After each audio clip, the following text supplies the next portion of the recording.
guys. Good morning. How is everyone doing today? Yep. So my name is Tina. I'm a coach to the lady leaders in the room. Yes.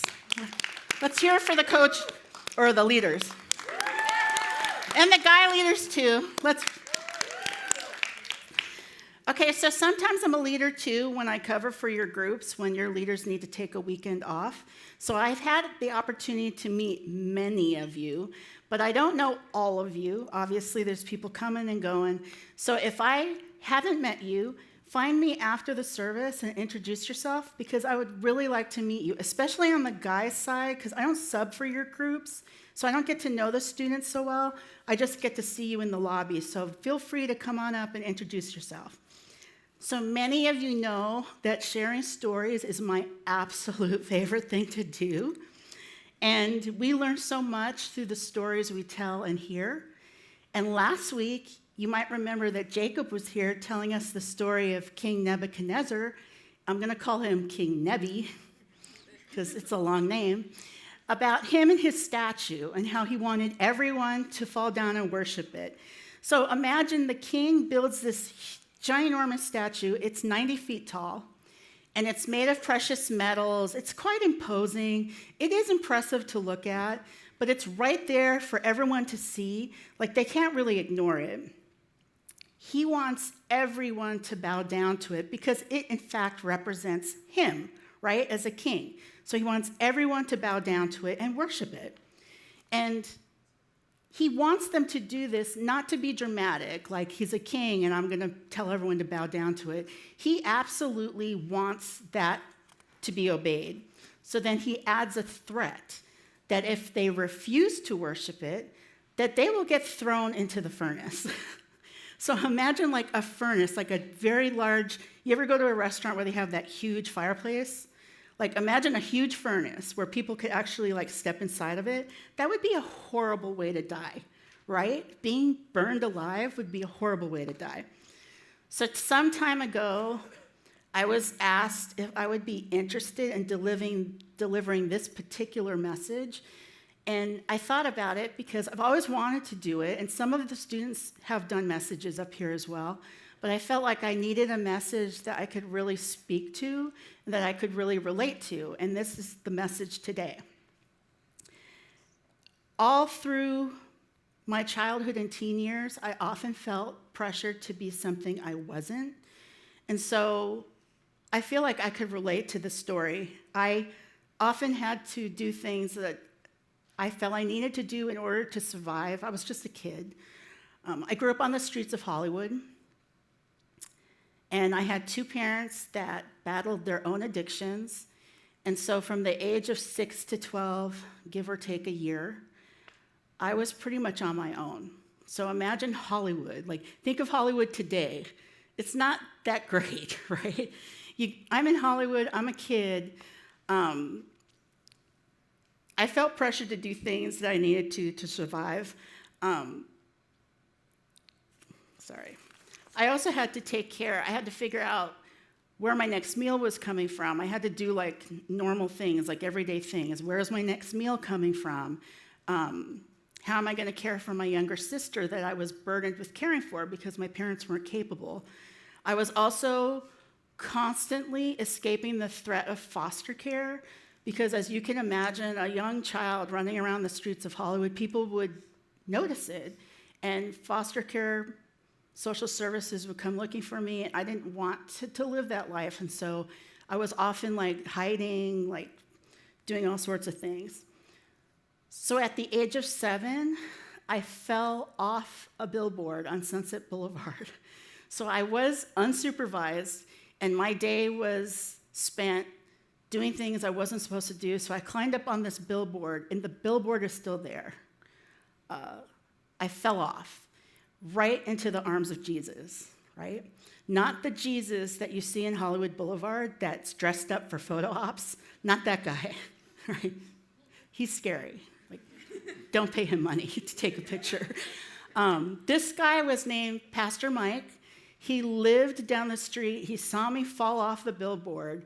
He literally picked me up, patched me up because I still have a scar to this day, reminding me of that day. And he showed me the love of Jesus. And honestly, that is how I lived for the next few years, because I really felt like I was constantly under threat. Like the people that I was interacting with, the nights that I was outside on the street, like what could happen to a small child, those kinds of things. And so he showed me that love, and through his teachings, my faith in Jesus grew strong, unshakably strong. And I felt that my situation was often dire. I mean, there were days when I didn't eat for days, weeks. But I always felt like because of that love that I was shown, that I could get through it. Like I was equipped to handle it, and I wasn't going to easily cave to the pressures of everything around me. But guess what, right? We mentioned the threat of the fire. We're going to talk more about King Nebi, because he gets word that Daniel's friends, Shadrach, Meshach, and Abednego, repeat after me. Shadrach, Meshach, and Abednego are refusing to worship the statue that he erected, this beautiful statue in his mind that everyone needs to bow down for. The music would play, and these guys are refusing to worship it. So how could this be?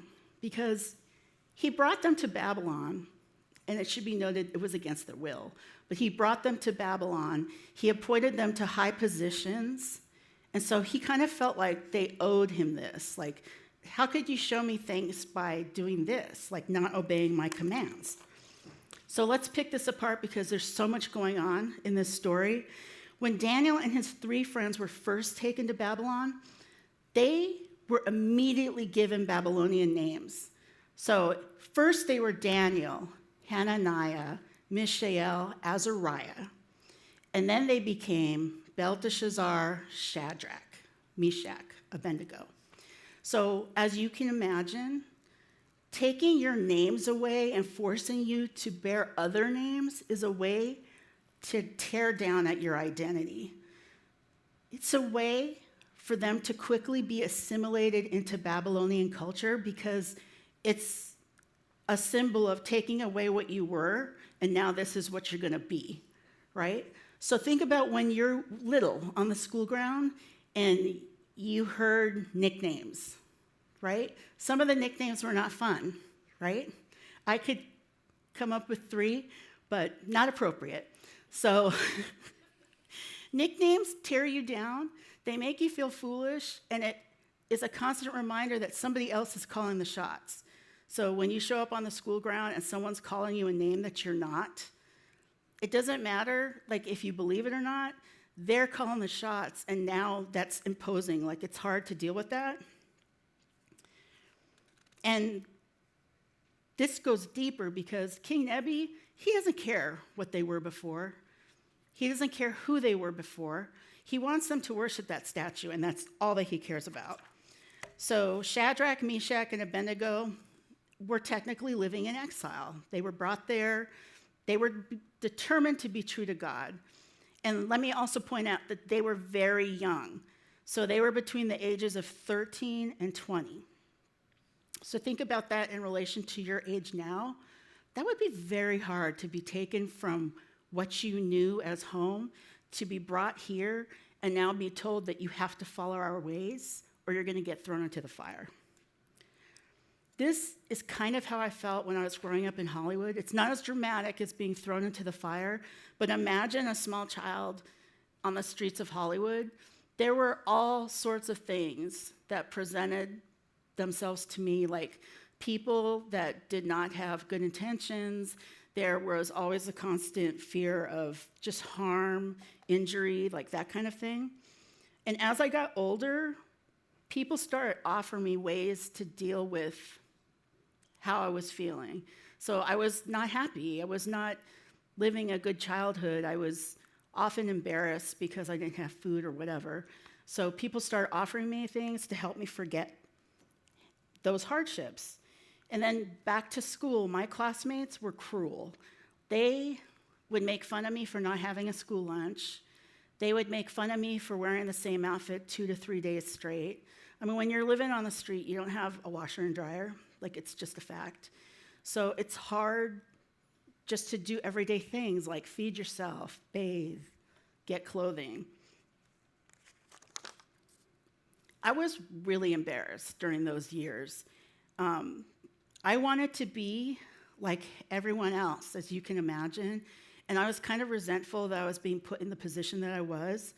But self-medicating, like taking things to make yourself feel better, and avoidance, like ignoring that you're living this way, is a very temporary fix. Your heavenly eternity requires you to take more of a stance. So like, think about that. Like, you can maybe feel better in the moment, but long term, what are you doing to ensure your heavenly eternity, okay? So the boys decide to take this stance. They decide to stand firm. King Nebi becomes enraged, right? These little punk kids are defying his orders, and he's like, I'm going to show them. So he orders his men to turn up the furnace to 7 times its normal temperature. So it's not hot enough for him. He wants it to be hotter so that they can for sure feel the pain of this fire and be burned alive. So he orders his best men he picks to do this job, to get Shadrach, Meshach, and Abednego, tie them up, and take them into the furnace, right?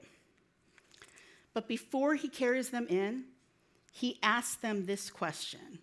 So if you have a Bible, you can turn to Daniel 3:15, but it's going to be up on the board here. Who is the God who can rescue you from my power? I like to think that King Nebi at this point is genuinely interested. Who is this God? I told you I'm going to throw you in the fire.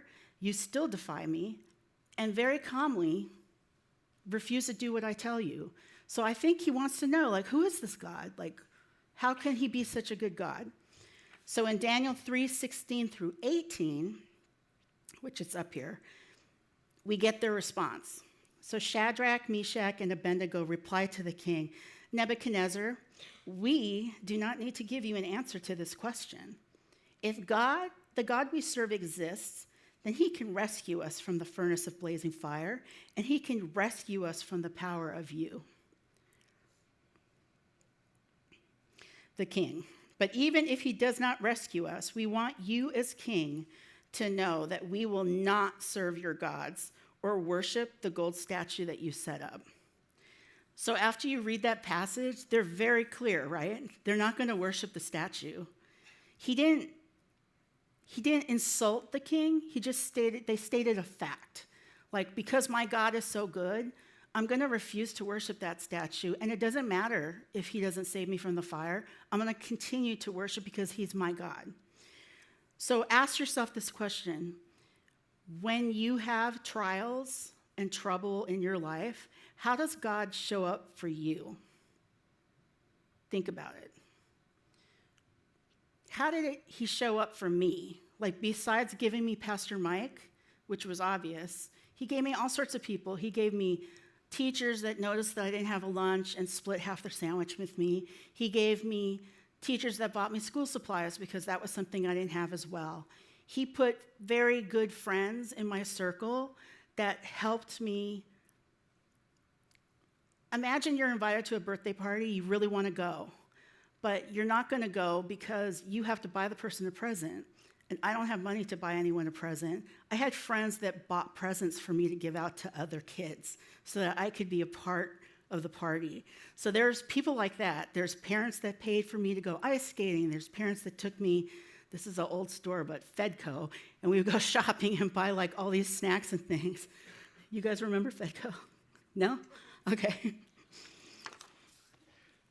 He didn't take me out of that situation quickly, because you can imagine as a small child, I was praying so hard, like, why? Like, why me? Why am I being asked to live this way? It's so hard. He didn't just pluck me out and take me out of the streets of Hollywood, but he put people in my path that were constantly watching out for me, that led by example and modeled good Christian behavior, and that's what carried me through. It took years for me to get out of that situation, well into my high school years. So, back to King Nebi and the boys. There's no way to avoid the furnace. Once King Nebi made the threat, he did so in public. So, as you can imagine, a king makes a threat in public, everyone hears it, and then what's he going to do? Change his mind? He can't. He has to go forward with it. So, his men carry them into the fire, and what ends up happening is his own best men die in the fire. Because remember, it's 7 times hotter. They tied the boys up, they took them in, his best men died. King Nebi was so full of pride that he didn't care that he lost his best men. Shadrach, Meshach, and Abednego go into the fire trusting that God is going to rescue them. But they also admit that even if he doesn't, they're going to remain firm in their faith, because remaining firm in their faith is more important than living. So they go into the fire, that furnace I talked about, 7 times hotter. They go in, they're tied up. All of a sudden, they're walking around in the fire. And there's a 4th guy in the fire, and they're going to show you a picture. Can you imagine seeing this, looking in the furnace, and not only are they not tied up anymore, there's a 4th guy in the fire. And this guy is an angel sent by God. So God is, in fact, with them in the fire through the form of this angel. And King Nebi is so amazed by this, because you can't ignore it, and other people saw it. He orders them to come out of the fire. So then in Daniel 3:28 through 30, we read King Nebi's response to this miracle. So, praise to the God of Shadrach, Meshach, and Abednego. He sent his angel and rescued his servants who trusted in him. They violated the king's command and risked their lives rather than serve or worship any god except their own. Therefore, I issue a decree that anyone or any people, nation, or language who says anything offensive against the God of Shadrach, Meshach, and Abednego will be torn limb from limb, and their home will be made a garbage dump. I love how specific King Nebi is, like when he's carrying out his threats. There is no other God who is able to deliver like this. Then the king rewards Shadrach, Meshach, and Abednego. They actually end up getting promoted. So this is quite different than King Nebi in the beginning of the story to now, because this miracle has changed his heart. So in and of itself, this story is amazing if you pick it apart, and I encourage you to go read it sometime, the whole book of Daniel. It's very interesting. But there are 4 important truths that I want to make sure that we point out. So they were true to God. They entrusted themselves into God's hands. God was with them in their trials, and God came through for them, right? So when you stand up and refuse to worship false idols, because King Nebi was the false idol, they stood up and refused to worship him, but even King Nebi, the idol himself, witnessed this miracle, so he witnessed the goodness of God through this act. The same problem that existed then exists today. So in your mind, you're probably thinking, like, what does it have to do with, like, me and school and all my extracurriculars? Whatever happened back then challenges us today, right? How do we remain anchored in our Christian faith when culture threatens to carry us away? Every day, we are threatened to be carried away. Every time you get up and go to school, every time you meet with a friend group, every time you have a disagreement with somebody, it's a threat, like that you could be carried away if you're not firm in your faith. So how do we respond? Because that's really what's important. Like, how do we respond when everyone around us is trying to dictate how we should live and how we should act, right? Response matters because other people are noticing it as well. Daniel and his friends stood strong in their faith. His example proves that we don't have to give up what we believe, and we do not have to go with the flow of everyone else. We can remain firm in our faith, and we could do so without judgment or condemnation, right? When they refused and they told King Nebi, they did not insult him and what he believed. They stated a fact on what they believed. Culture wants to claim you, but we don't have to let it. Here's what you can do. I especially like when we have these messages that we can actually give you something to take back. So here's what you could do. You could take a picture of it with your phone if you want to refer to it later. Seek God first when calamity strikes. This is hard for us. It's hard for me because when something happens, I want a lot of people to know it. And so sometimes I'll go elsewhere before I go to God first. And really, my comfort and care would be seeking God first. Obey God and not the crowd. Same thing. You're going to have all your friend group telling you how to handle a situation. Deep down, you know how to handle the situation. Refuse to compromise on God's principles. You know what God requires of you, and we can follow that and be faithful. Pray with godly people in tough times. And this is the biggest one because every person in this room can pray with you.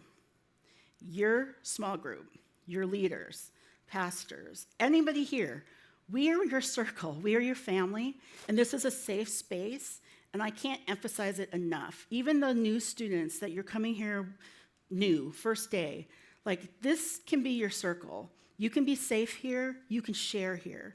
You can do so in group, but if you're not comfortable, reach out to a leader. We're available after hours. So when I say after hours, when you step out of the building, you can still find us. So if you feel the need to do that, I've had students ask for my phone number and they've called me later.